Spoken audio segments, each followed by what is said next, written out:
don't start trouble. Nobody's going to announce tomorrow. The results are not correct. If that happens, people will be provoking. You're dealing with Jacob Zuma. Every stage is a theater for him. Floyd will be a minister of finance if they agree, these people, because the EFF and the ANC could still come together, possibly not if they make sure Floyd Shivambu the Minister of Finance, as we have heard that demand.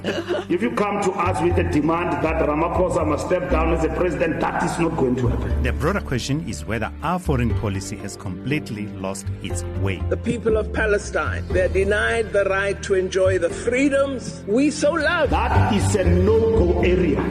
Helen, welcome to the Sunday Times Politics Weekly. We really appreciate you joining us in between your very busy schedule, I suspect.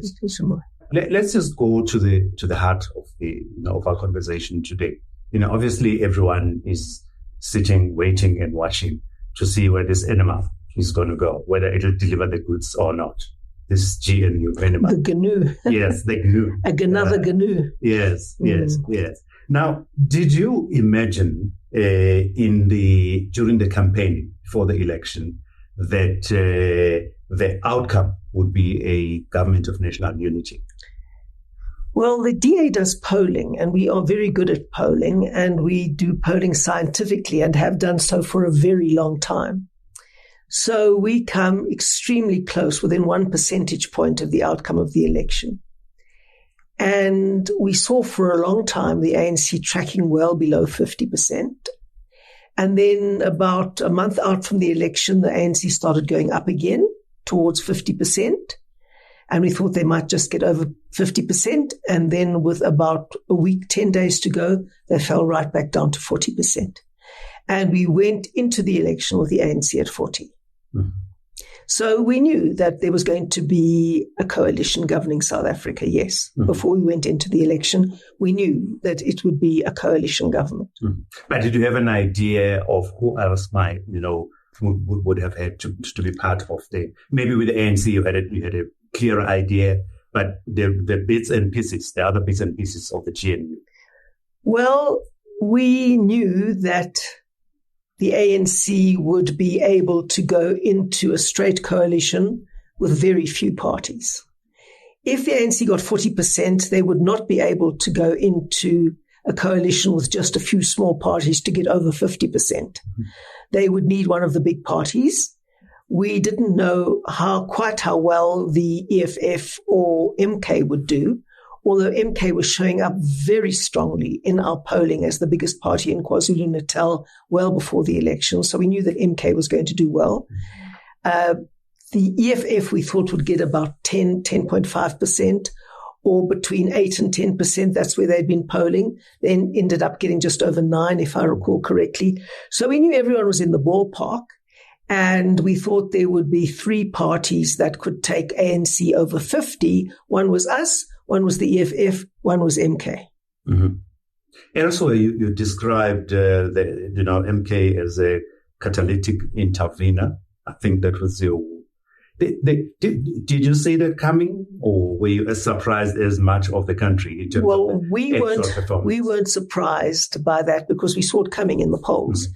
The polls told us early on that MK would be a complete game changer. And they were.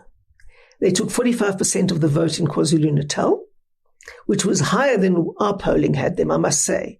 But then we always find polling in northern KwaZulu-Natal very, very difficult to gauge, to get to many rural voters who don't have cell phones, who don't have access to network and things like that. So it's hard. But MK did better than any of us thought they would. And they were a catalytic game changer. It was them that drove the ANC below 40%. And that opened the door for the realignment of politics, yes. Mm-hmm. Now, what would have been the imperative, would you have said, to go the route of the GNU? Well, you had to have a coalition government because no party got above 50%, right? And the ANC could have done a straight coalition with us. They could have done a straight coalition with MK. And I think they might have been able to do a coalition with the EFF to get over 50%. I haven't added that up. It would have been very close. And they might have needed one more small party with the EFF to get over the line. So those are the coalitions that the ANC could have done. And the question was, which one would they choose? Now, they didn't want to choose any of them. That's why they decided to call it a government of national unity. They started off having talks with everybody and allowed parties to exclude themselves. The first party that excluded itself was MK, then the EFF, and we were kind of the last man standing. And as federal chair, you would have been central to all the calculations and the considerations of which way to go, to talk to, etc. Now, could you take us behind the scenes? Now, before the election, you're competing directly with the ANC. Yes. At what point, where is the turning point where you're saying, okay, guys, we've seen the numbers post the election, let's go for a conversation with the ANC? The turning point came when we realized what we had to do to prevent a coalition of MK, EFF, and ANC. That would have been a total disaster for the economy. The rand would have crashed through the floor. There would have been a mass exodus of any form of investment in South Africa, and unemployment would have gone from 40% to 60%. So we knew we had to stop that. And then the question was, how do we stop that? Now, we knew that we had the numbers to stop that. And we knew that we had a lot of leverage. Now, we had to decide for ourselves, how will we use that leverage? There were lots of people in our party who were not happy at all with the notion of going into a coalition with the ANC, because, as you rightly say, we'd fought them for many, many, many years. And there were some that wanted us to stay in opposition. And there were others that wanted us to do a confidence and supply model, which would be us taking the legislature, the speaker and all the portfolio committee chairs and all the oversight positions. And we would have gone for some other oversight positions, such as, let's say, the public protector, the Human Rights Commission, etc., and perhaps more seats on the Judicial Service Commission as a check and balance to the abuse there. And then let the ANC take the executive. So that was definitely a model which we discussed at some length. And it was a very complex conversation that we had. In the end, we decided on what we called the hybrid model, which would be to take a limited number of seats in the executive and to have seats in the oversight and in the portfolio committees and in parliament, and then very much play the role of keeping and building a centrist government, as well as crucially affecting the way South Africa is governed, showing the DA difference at national level, crucially, and equally ensuring that we could impact our portfolios and make sure that South Africa was governed better. So that is what we set out to do. That wasn't a unanimous support of the party, but enough people in the party supported it, and we are a democratic organization, so we go with what the majority decides in the right forums, and then that's what we went for. Mm-hmm. And the negotiators were yourself? Yes, I was elected as the chair of the negotiating team, and then there was Siviwe Wachube, who was our chief whip before in the National Assembly. There was Ivan Meyer, who's our national chairperson. There was Alan Winde. There was Ryan Coetzee and Tony Leon. Mm-hmm. So they were there. Tony and Ryan, well, Tony's obviously still a member of the DA, and I think Ryan is too, but they were not active in party politics at the moment, but they were brought in for their expertise, for their skills. Ryan has been advising governments all over the world for quite a long time. Tony has very deep experience of politics in South Africa, obviously, so they were brought in. Mm-hmm. And on the other side, you were dealing with, there would have been Fikile Mbalula. Well, it wasn't always the same people. The person who remained constant throughout was Phoebe Potgieter. Mm-hmm. She is the chief executive or chief operating officer of the ANC. Then David Makura was there a lot of the time. Parks Tau was there a lot of the time. Enoch Godongwana was there quite a bit of the time. The two little Ramahopa ministers, Gwen and Maropene, were there for one meeting. Fikile Mbalula was there on several occasions. I hope I'm not leaving anybody out. I probably am. Parks Tau I mentioned, didn't I? Yes, I mean, those people were there and they weren't all there all of the time. Okay.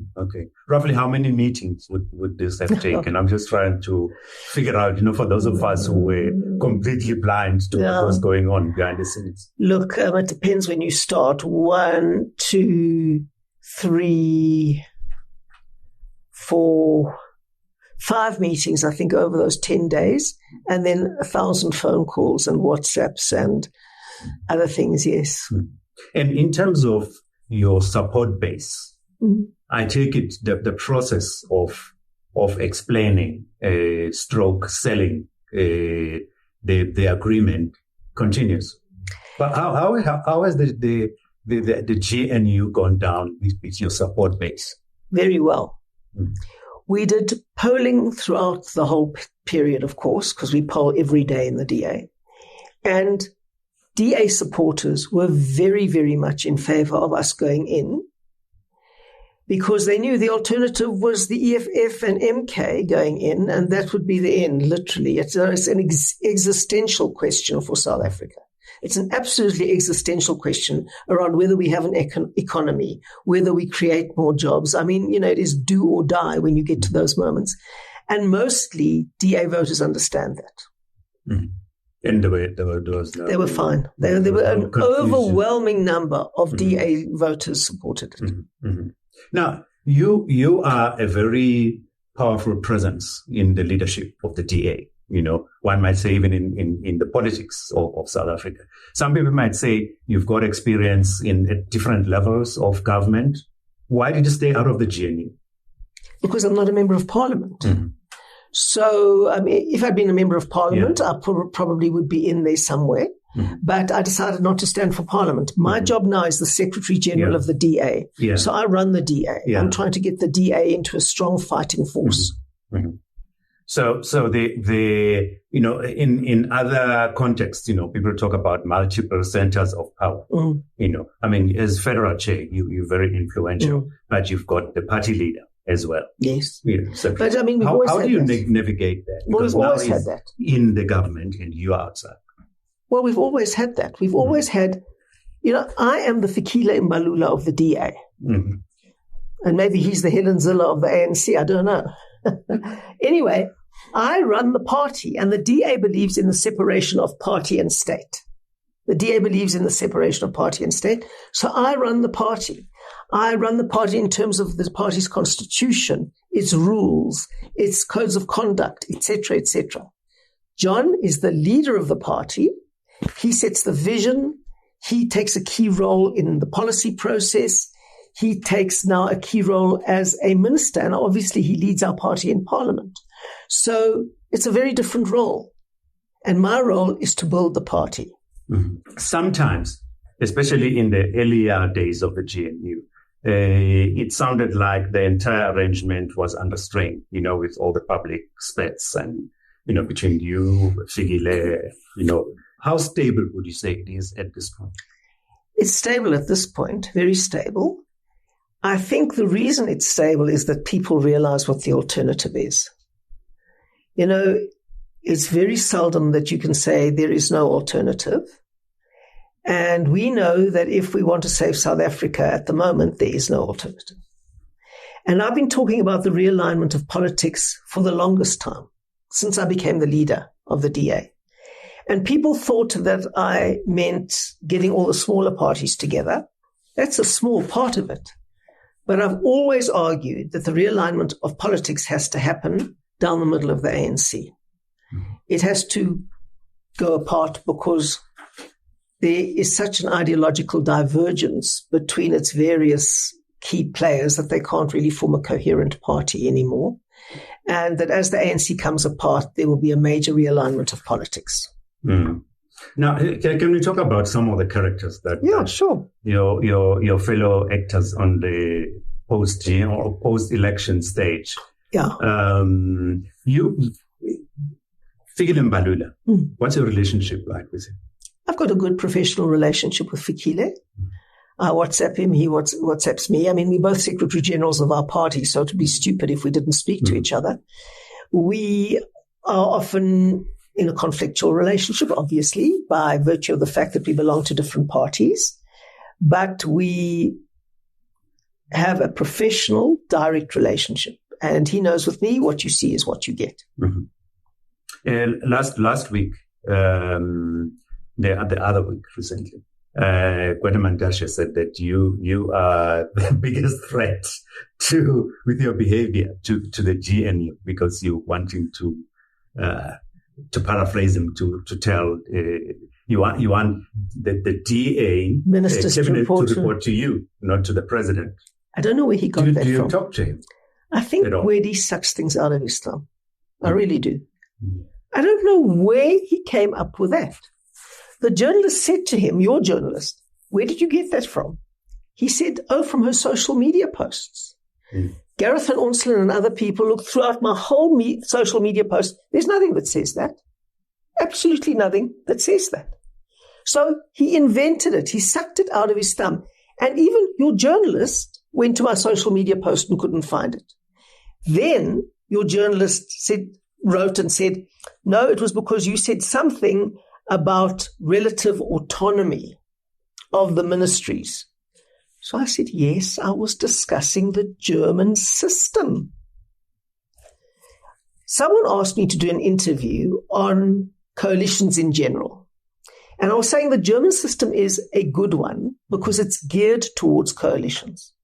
The South African system is not conducive to stable coalitions for many reasons, but one of the reasons is that it's geared towards a majoritarian system, which proportional representation systems rarely are. Proportional representation systems drive towards coalitions. And when you have a coalition system like they do in Germany and like we have here, then you have a very careful division of labor between the chancellor, the cabinet, and individual ministers. And that is spelt out. And individual ministers have what they call relative autonomy.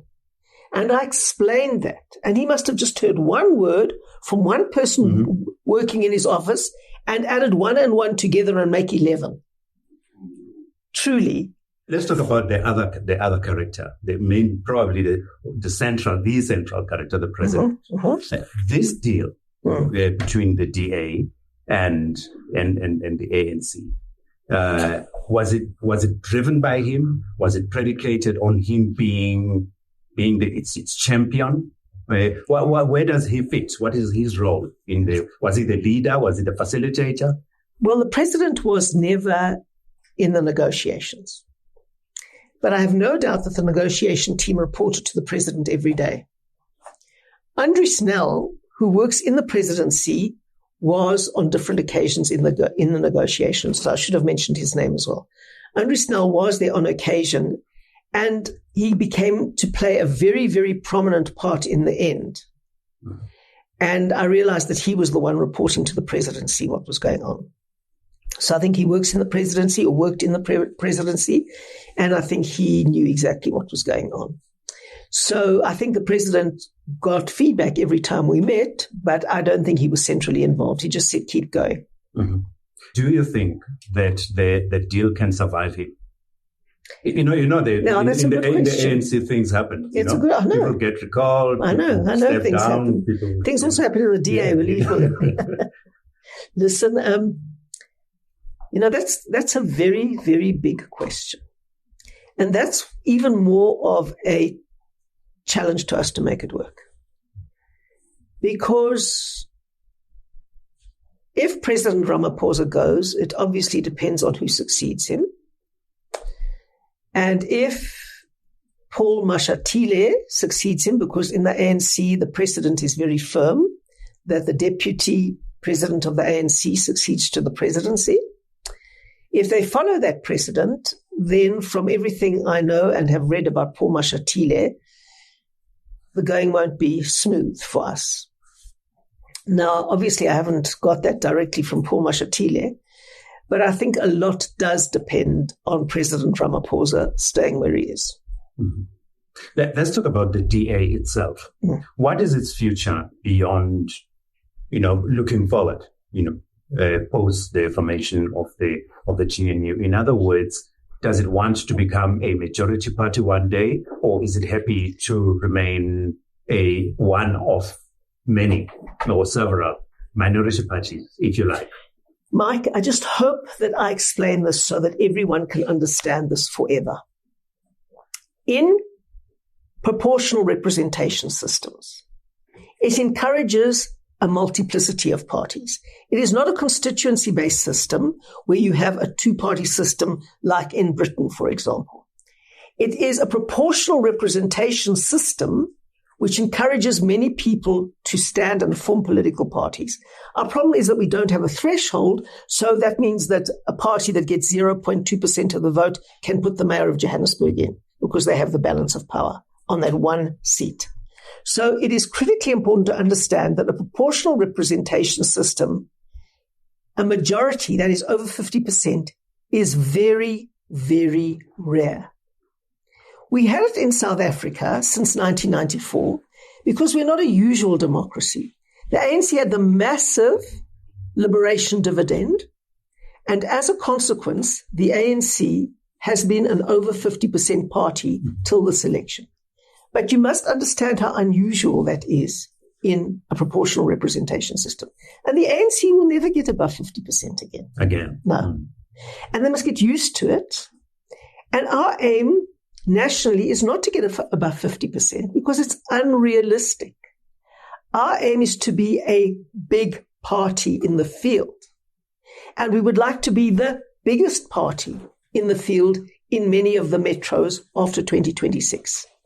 So when you are in a political party, you're always looking at the next election. That's what you're looking at. And I'm sitting there and thinking about nothing else but 2026. That is the next local government election. We had a big federal council meeting where we talked about the 2026 election yesterday. We are all systems go for the 2026 election. And our goal there is to explain to voters, especially in Gauteng, the aim is not to get above 50% because no party can. The aim is to be the biggest party because then you get to put together the coalitions. Then you get to define much of the playing field. And so in coalition systems, it's wrong to talk about becoming a majority party. You become the biggest party in the coalition. We also have an anomaly in the Western Cape. We started in Cape Town with a 7-party coalition. We really worked hard to show people the DA difference. Enough people saw the DA difference to vote us in with a clear majority in the Western Cape in 2009.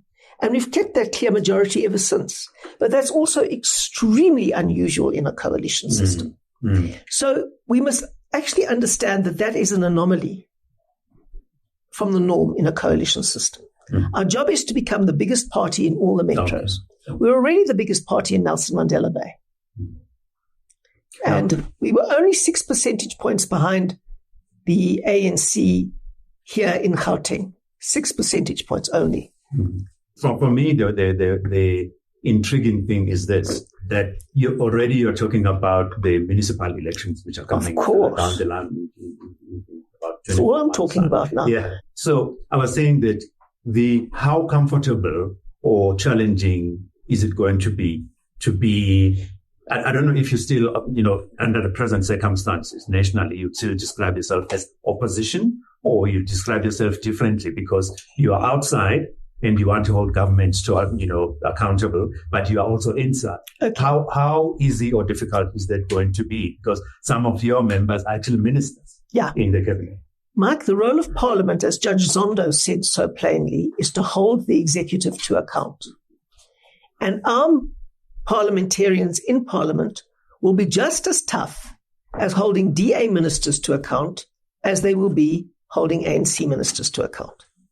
We know what the role of Parliament is. We think Parliament should be much stronger. We think that Parliament should really and very strongly hold the executive to account. And we will play that role vigorously, irrespective of whether we've got DA ministers in government. We're now a party of local government. We run local governments in 7 out of the 9 provinces, which is huge. We run an entire province without a coalition. And now we're in national government. So we are a party of government. We're in opposition in some places, obviously, but we're a party of government at 3 spheres of government. Okay. Now, just to go to the GNU agreement itself, it talks about building a capable, merit-based developmental public service. How do you propose to transform the public service? Because as you know, it is the cold face, basically, of delivery, but it's got a history. Well, in terms of performance, in terms of political orientation, etc. I interpret transformation as a drive towards better quality. When I talk about transformation in that context, I'm not talking about race. I'm talking about outstanding people in every position. And I'm talking about merit-based appointments, because if you don't get a merit-based appointment in the state, everybody who has to be serviced by that person outside the state suffers. Only one person benefits, and that's the guy who didn't deserve the position. Everybody else who depended on the service that they have to provide suffers. And the people who suffer most are the poor, because wealthy people can buy themselves security, education, health, whatever. Poor people depend on the quality of the people in the state to deliver all of those things. So race-based appointments don't help poor people at all. Merit-based appointments, which does not mean white. Merit-based appointments of all races is what we're talking about. That benefits the poor. And the developmental state was pioneered the concept in Japan. And they pioneered that after the Second World War, in which they said that their most important job was only to hire the best people into the state to make sure that all their policies facilitated economic growth and jobs. And that's what we have to be doing. Our biggest problem by far in South Africa is the 42% unemployment rate on the expanded definition. That is catastrophic. And every single barrier to growth, every single barrier, including BEE, which is a big barrier to growth, needs to be gotten out of the way so that what we can have is take the brake off growth. The government must take its foot off the pedal. It doesn't have to do anything else, and the economy will grow. But I hear what you're saying. The way I was wanting to go to was that the civil service has got a history. Yeah. You have just mentioned about the wrong appointments, people being unsuitable, people in particular being given particular responsibilities. The performance generally, for example, of many of the municipalities. And if you go to the far, the service system has not worked for eons, and it doesn't look like it's possible. Anyone is capable of fixing it. So because when you're dealing with the civil service, you're dealing with people in there who've got a particular culture, who've grown to do, to a way of doing things, in a particular way. How are you going to transform that in terms of how people think, how people approach their work, etc.? We can't do that across government. We'll try, but we can do that in the ministries we have. And let me give you an example. Leon Schreiber is the Minister of Home Affairs now. And Leon Schreiber went in there with a massive backlog of visas, passports, everything, IDs, everything. And he just put together a team and he said, your job is to get rid of the backlog. And many people came to the DA's head office and said, you've got a Minister of Home Affairs. This is my problem. This is my problem. This is my problem. We sent them all through to the spot that Leon Schreiber told us to send them through to. And literally within days and a week, many of them were resolved. And within 4 weeks of taking office, he'd reduced the backlog by 30%. Because he had a plan, he put together a team, he put the right people in the team, and they just worked day and night to clear the backlog, which he gave them as a mandate. So in our departments, we will be able to do that. And hopefully you will see the results. In education, it's going to be much, much, much more difficult because the national minister doesn't run education. The provinces do. The provinces have power over education. Mm-hmm. The national minister does major systems, frameworks, norms and standards. And it's very, very difficult for the minister to do all of these things and to get right what's happening at the individual schools. So that's the hardest one to get right. And the rest, we can see real differences very quickly. Mm-hmm. But we know also that the civil service is in many parts highly unionized. Will you be working with the unions to try in to education, change they've got the culture, the way people work? In education, you've got to deal with SATU.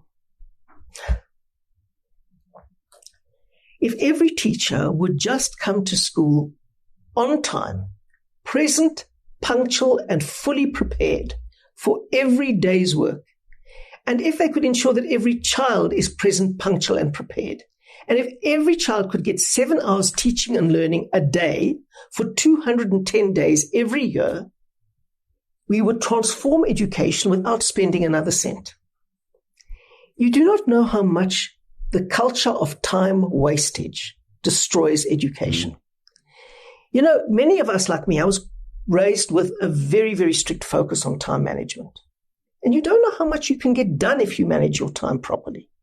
You can get a huge amount of stuff done. Mm-hmm. And most children can learn most things if they spend enough time with teaching and learning, if they get good textbooks, and if they have the right technology, and if they are tested at regular intervals. Those 4 T's I always say. Time, good teachers, good texts, good technology, and testing. The 5 T's, you'll sort out education. Mm-hmm. But that means that everyone has to be present, punctual, and prepared, and managing their time every day. Will you be engaged in the unions on all of those things? Because this sounds like a major culture change. It is a major culture change. But you know what? I always get into trouble from what I say, but what I say is true. So in 20 years, they'll look back and say, oh, she got into big trouble for that, but that was an obvious truth. So I don't mind telling the truth. I don't mind being the canary in the coal mine. If we want this democracy to succeed, we better have some culture changes. Time management is only one. Another big one is maintenance. We must fix things when we see they're starting to break. We mustn't let them get destroyed before we try and fix them. The culture of maintenance is a crucial culture to develop in a society. The culture of sticking by your word. If you say something, people must know your word is your bond. And most important of all, the culture of looking after your children if you're a father and not walking away from them. Mm. If we don't get that culture change, we're nowhere, Okay. Teachers can't make up for absent fathers. Mm. And mothers. Well, mothers usually, the South African family is a single mother raising kids often. And it shouldn't be like that. Fathers should not be allowed to walk away from their kids. Mm. That's a culture that has to change. Yeah. Mm. But I know from saying that now there's going to be a huge outcry and I'll be on the front page of the Sunday Times being called all kinds of names, but it is true. Mm. The GNU agreement also talks about non-racialism. It mentions non-racialism. And I wanted to ask you, why do you think we continue to have problems around race and racism in South Africa?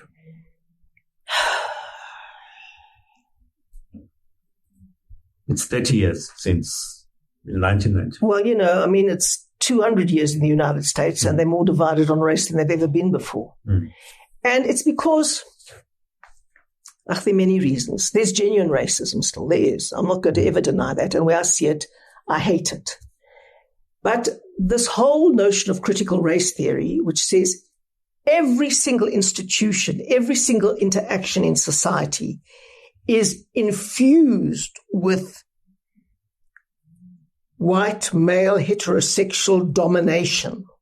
And everybody's role is to disaggregate that, dismantle that, destroy that. And all the institutions have been built to defend the white patriarchy. That's the theory behind it. And it comes in very crude form over Twitter and Facebook from America and all of that kind of nonsense.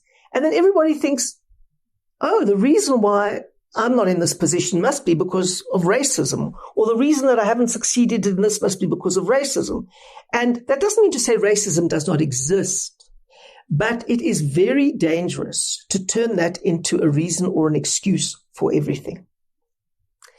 And it is very dangerous to this notion of development for people to lose all sense of I'm responsible for my own fate and I'm responsible for my own future. And this culture of being able to blame others, especially on a racial basis, and especially when it's got credence in history, it's got actual credence in history, is going to be a terrible break on our society. And there's a comfort for many people in defining every situation as a situation in which they were the victim. And in this whole philosophy that I've spoken about, victimhood is very prized. If you've got victim, if you're a victim, you've got virtue and you're a good person, and there's an evil villain who's put you in that place, that binary. So it's very convenient for many people to keep racism alive. That doesn't mean to say it doesn't exist, but there's a huge industry out there that needs racism to exist, and then when it doesn't exist, needs to invent it. So they will sit and analyze this discussion between you and me, and they will disaggregate it, and they will deconstruct it, and they will show you how racist I am towards you. But in instances where there is racism, do you believe that we act firmly enough against people? In other words, our level of tolerance as a country of racism. You know what, Mike? There's a huge amount of racism directed at white people in this country as well. So it is not a one-way street. If you go on social media and see what black people say to white people and about white people, if any white person dared to say that about a black person, there would be an outcry for weeks, and rightly so. Talking about killing whites, it's normal on social media. And whites are a minority in South Africa. Remember that. When they talk about minorities in the United States, we're the minority here. And all of that needs to come to a dead end, but it's not a one-way street. There's enormous racism addressed against whites. But should we be acting against it? Yes, absolutely. But we shouldn't be inventing it. We shouldn't be inventing it. You know, this whole thing about subliminal racism, or there is such a thing as a microaggression, but it's not something to expel a student from school about. Deal with it. Talk it through. And don't see racism where it doesn't exist and invent it. You know, lots of things can be explained in totally different ways other than racism. Where it is, deal with it properly. And it's not a question of 2 legs bad and 4 legs good. One side is not always right. Remember Schweizer Reneke? Ilana Barkhuizen in that classroom was not practicing apartheid by separating the black children from the white children. The black children couldn't speak Afrikaans, and she had them with their language interpreters so they could all hear and understand what was happening in an Afrikaans class, which was a fair way of handling the children. But if you just look at the visuals, you think, aha, that's racist. Meanwhile, that's a teacher ensuring that I think it was a Tswana-speaking teacher can translate into Tswana for the children. So what you see is often not the case, and jumping to conclusions and turning things into a big race incident without getting to the facts is wrong. Let's turn to Cape Town. You once were the mayor. Yeah, you ran the city. I was. One of the conversations around Cape Town is that it is a city that's got two, perhaps pretty much like the rest of the country. You know, you've got not the rest of the country that works very well, and then you've got the other parts that that's got serious problems. What's your reading of what's happening in Cape Town? You know, for example, someone living in the suburbs versus someone living in Khayelitsha, for example, where I get that there are extortion gangs, all kinds of things. Well, that's not because of whites. No. That's not what I'm saying. I'm saying we're talking about Cape Town as a city, because one of the things that the DA prides itself in is that Cape Town is the best run city. It is the best run city. But it's not the DA. Every single government metric says that. Yeah. Every single government. I mean, but is that how all Cape Townians experience Cape Town, irrespective of where they live? Look, you've got to start with the question, what can people expect from local government? Now, we're talking local government here. You're talking about Cape Town. The question is, do you get clean running water delivered through a tap to your place of residence? Yes or no? When the electricity is being generated by Eskom, do you get electricity into your house? Yes or no? Is your rubbish collected regularly at the scheduled time? Yes or no? Are your potholes filled when they are reported on the system? Yes or no? Have you got a public transport system that is affordable and that can get you to town? Yes or no?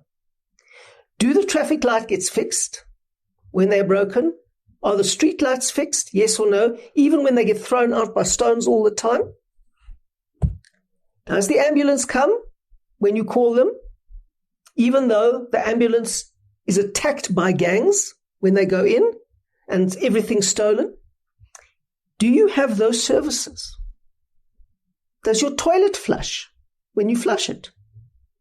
And the sewage doesn't run into the local river?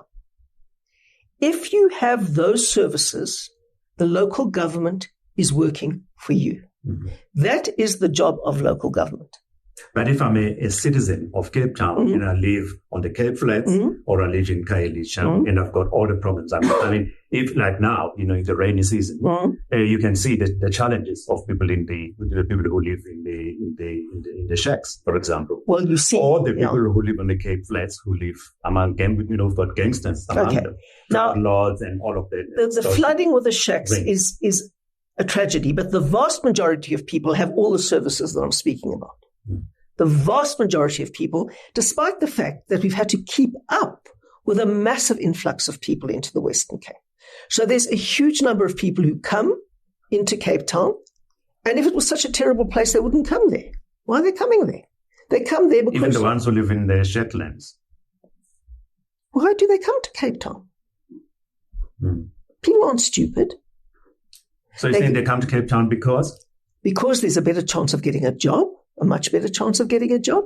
There's a better chance of getting your children into a decent school. There's a better chance of getting into a clinic that works. There's a better chance of getting basic services that work. And people live on land that is unserviced. They come and they invade a piece of land.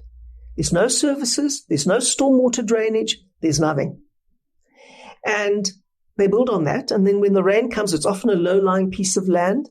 Often a piece of land where the sand miners have been, and they've dug it very low, almost to the water table. And when the rains come, those people get flooded out. It's terrible. It's terrible. But then we take people into community halls that work and are still functional and that are there. And we feed people and we get them out of the water. But when people live on unserviced land, and we never put people on unserviced land, that is land that people erect their own shacks on. You're not ever going to get in a flood a stormwater drain that works. In many of the shack settlements that do have services, where we've put services in and often retrofitted services, people build over the infrastructure. So they will build over the stormwater drainage system. They will build over the fire hydrant. And they build over the railway tracks. That's why they had to close the rail to Khayelitsha, because people build on the railway tracks. And the reason why you can build on a railway track if you put those planks across is that it lifts you and you don't get a risk of flooding. So when the services don't work, it's often because people have built on those services. So Helen, with your experience of Cape Town, do you see the problems on the Cape Flats or in Kailicha and all the other places being resolved? Can they ever be resolved? Because obviously it's unsustainable, that one part of the city is progressive, is developed, and it's safer, and then other parts of the city are the opposite. But we're progressively developing the whole city. I live right next door to Langa Township. I live in Pinelands, which literally everybody calls Upper Langa. That's where I stay. And Langa has got all the services that I've spoken to you about. They've got community centers, they've got sports fields, they've got day hospitals, they've got clinics, they've got a number of schools, they've got it. What they need is social cohesion. We need to have parental role models that stops children getting onto drugs and alcohol young. We need people who are prepared to give evidence in court against drug dealers and other people. And we need the community to work with us to crack the gangs and drug problem. That is huge. And when the gangs and the drug gangs get hold of your community, it is terrible because they assassinate each other and the community becomes terrified of them and the community actually ends up protecting them. It is a terrible, terrible situation to get into. I've read all about it in places like Mexico, in places like Brazil, and it's something that you want to avoid at all costs. But unfortunately, many places are going that way. And that is why families become more and more and more important. A father and a mother who know where their children are, who make sure their children are at school for 8 hours a day, who make sure they are role models for their children and take their education seriously. That can't prevent kids going on drugs. Obviously, some very, very committed and loving parents have kids that go on drugs. And it happens for a whole range of reasons. But there we have to have social cohesion, families taking responsibility, the state taking responsibility. We've got the best metro police force in the world under J.P. Smith. It's the best. I'm not in the world, in South Africa. I don't know in other countries, but the best in South Africa by far under J.P. Smith. If it wasn't for him, it would be much, much worse, much, much worse than it is now. He has done the most amazing job in establishing law and order in some very, very lawless places.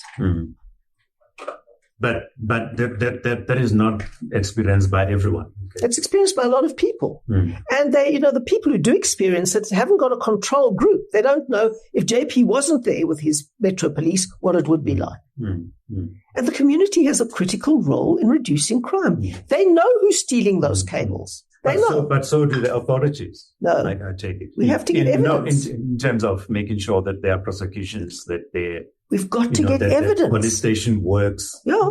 Well, it's not the local government's job to get the police station to work. Police is a national competency, Mike.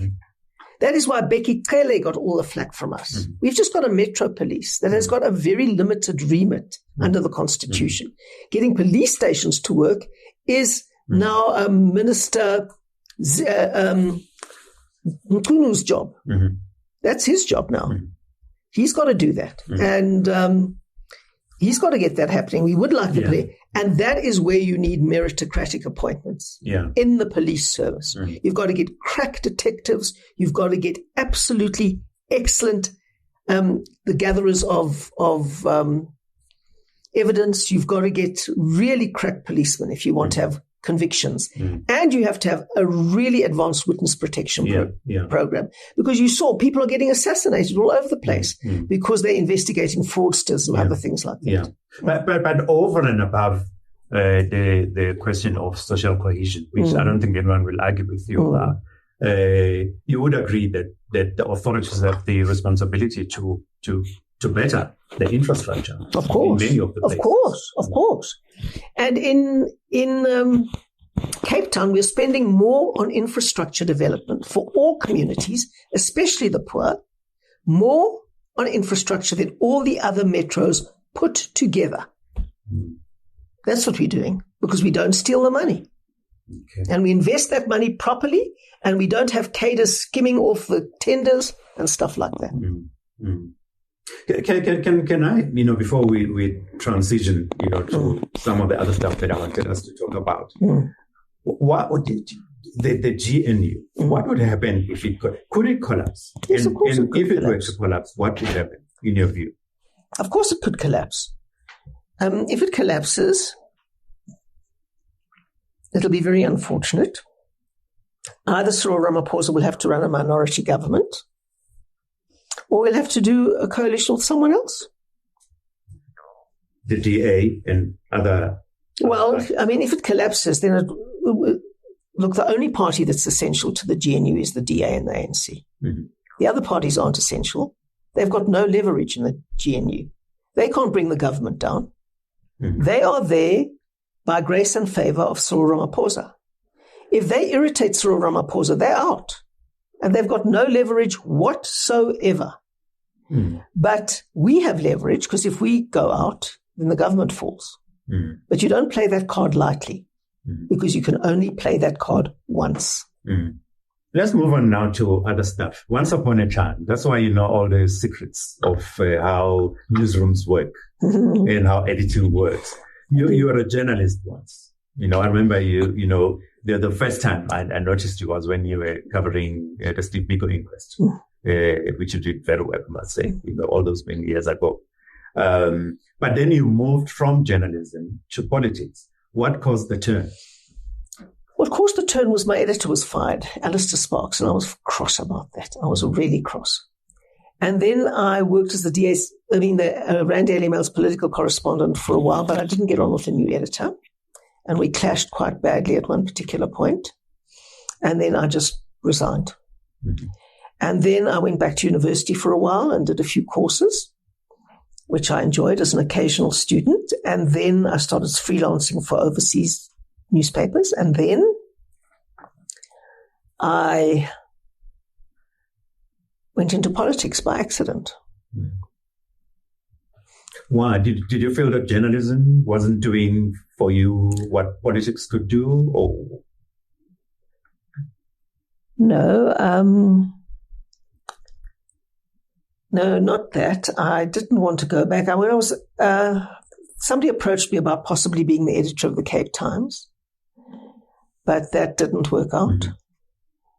And so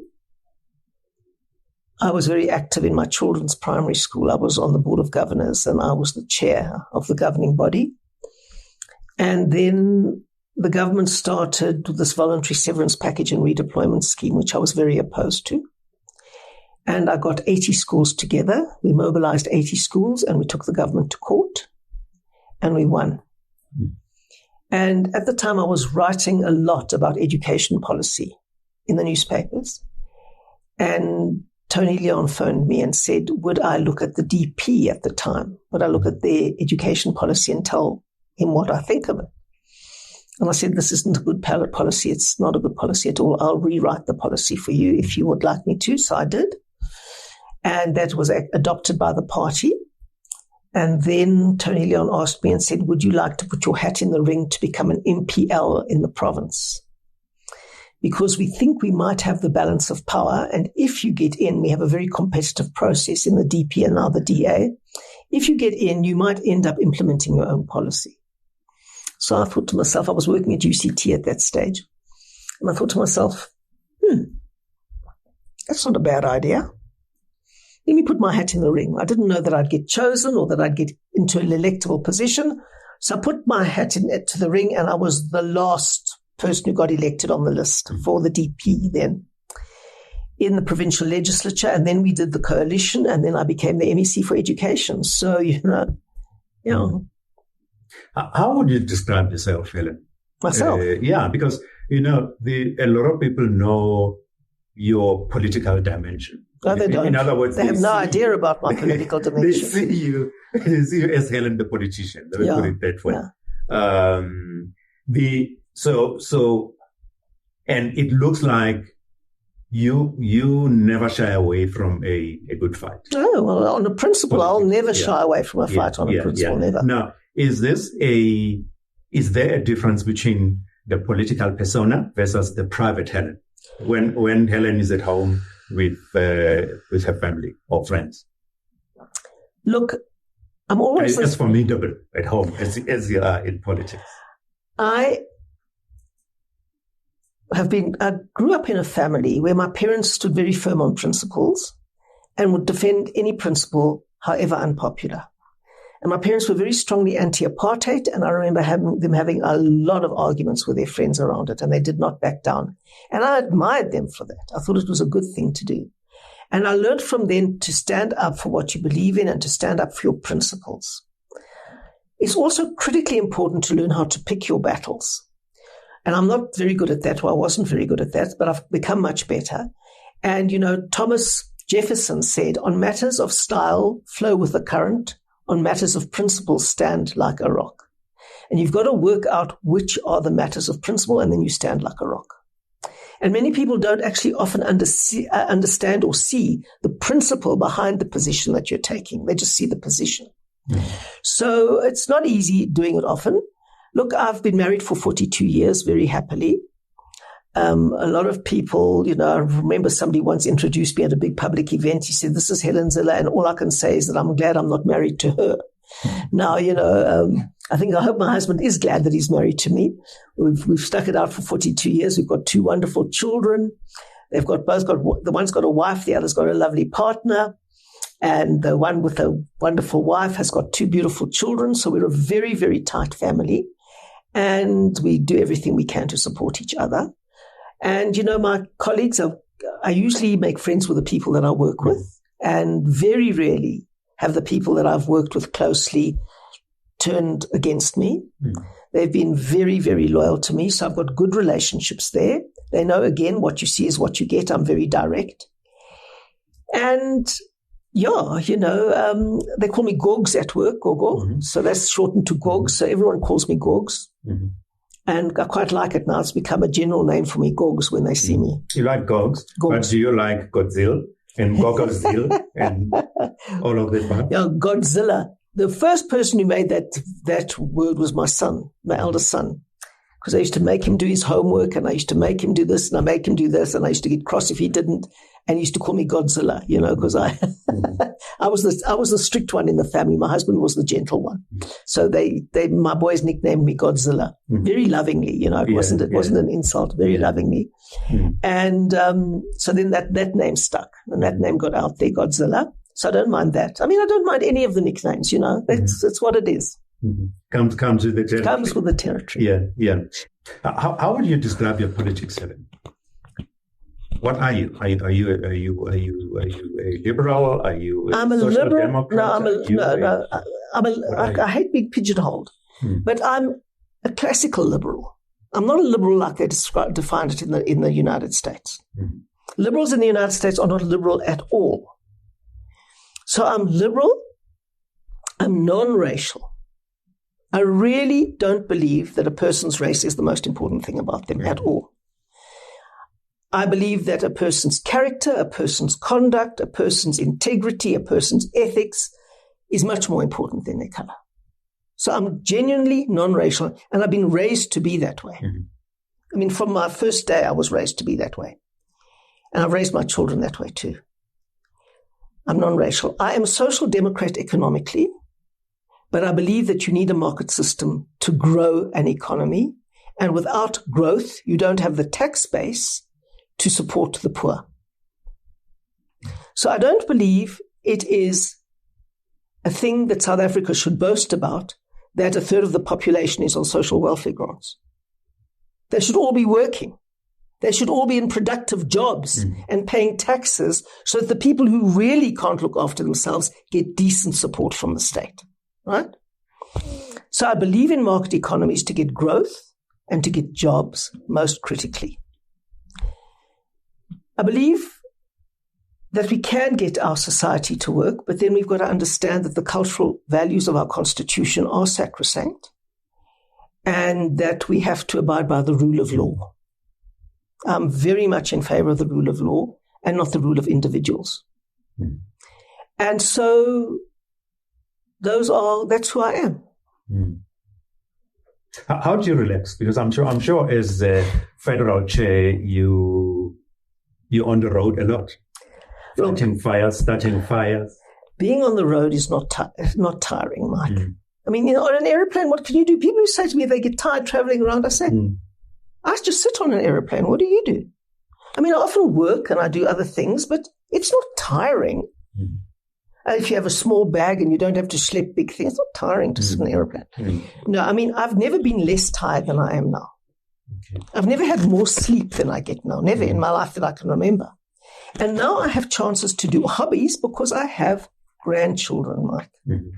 And my biggest joy in life is to be with them and to have fun times with them and to think of fun things to do with them and to read books with them and to play games with them. We laugh ourselves silly and I write stories with my granddaughter and we do all kinds of things. So that's my best thing because I couldn't often do that with my children. That's my one regret. That I didn't spend enough time with my children. Fortunately, they turned out. Because of the politics? Because of my work. I was working day and night. I mean, I had really big jobs. I was the mayor of Cape Town leading a 7-party coalition, and I was the leader of the DA nationally at the same time. Those are 2 big jobs. And my children were young at the time and facing all the challenges of youth and all of that sort of thing. It was really not easy, Now it's a walk in the park in comparison.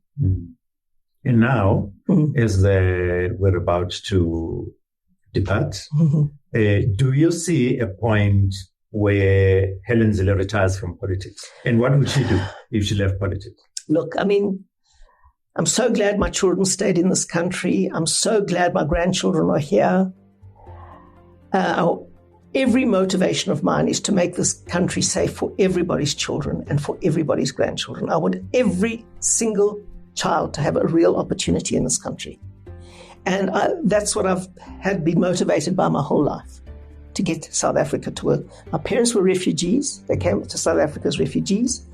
And I just wanted to make the place that gave them a home, a successful country. And I will carry on doing that till I die. I might not be actively involved in politics, but I will carry on in one way or the other. I mean, my husband now, he's retired, he's 81. He teaches at Makone Primary School in Langa on a Thursday morning. He teaches them maths there. And that's the kind of thing I will do till they carry me out in a box. Helen Zille, thank you very much for a very interesting conversation. Thanks very much. And for being open with us, and sharing your views on the various subjects that we've talked about. Thank you very much, Mike. Thanks so much. I really appreciate it.